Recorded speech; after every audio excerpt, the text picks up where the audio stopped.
दोस्तों आज बात करेंगे हैदराबादी भाईजान यानी ओवैसी के बारे में। हिंदुस्तान में कहीं भी चुनाव हो और ओवैसी साहब की चर्चा ना हो ये तो नामुमकिन है। किसी भी राज्य में चुनाव होता है तो ओवैसी साहब अपनी पार्टी को लेकर पहुंचते हैं और वहां पर अपने कैंडिडेट खड़े करते हैं, चाहे वो लोकल बॉडी इलेक्शन हो, विधानसभा का इलेक्शन हो या फिर लोकसभा का इलेक्शन हो। और इसका फायदा पार्टी को भी मिला। कई राज्यों में उनके सांसद और विधायक बन गए और पार्टी का उन्होंने विस्तार भी किया है।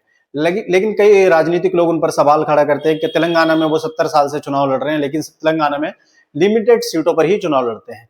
इस पर ओवैसी साहब का और ओवैसी की पार्टी का कहना है कि हम उन्हीं सीटों पर अपने कैंडिडेट खड़े करते हैं जहां पे पार्टी को जीतने की उम्मीद होती है। हैदराबाद की 7 सीट विधानसभा की सीटों पर एमआईएम का कब्जा है और ओवैसी खुद 5वीं बार लगातार सांसद बने हैं हैदराबाद सीट से। तेलंगाना में कोई भी सरकार रही हो, कांग्रेस की सरकार रही हो, तेलुगु देशम की सरकार रही हो या इससे पहले दोस्तों चंद्रशेखर राव की सरकार रही हो, जो भी सरकारें तेलंगाना में बनी है या इससे पहले आंध्रा तेलंगाना एक ही थे, तब भी एमआईएम उन्हीं चुनिंदा सीटों पर चुनाव लड़ती हुई आई है जिस पर के उनको जीत का विश्वास होता है और वो पार्टियों को बाहर से समर्थन देते हैं और सरकार में बाहर से शामिल रहते हैं। सरकार में कोई मंत्री पद या किसी तरह का कोई ओहदा नहीं लेते, लेकिन सरकार का सपोर्ट करके अपने काम करा लेते हैं।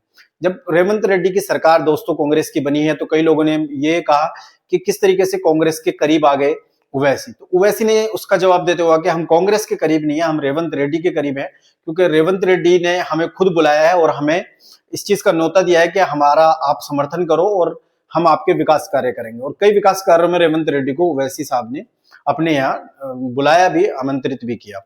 उसके बावजूद भी दोस्तों पूरे हिंदुस्तान में जिस तरीके से ओवैसी साहब चुनाव लड़ते हैं, माना यह जा रहा है कि जिस तरीके से यूपी, बिहार, बंगाल या फिर दिल्ली और जो दिगर राज्य है महाराष्ट्र वगैरह, तो लगभग 14 राज्य ऐसे हैं जहां के एमआईएम का कैडर ओवैसी साहब ने खड़ा कर दिया है।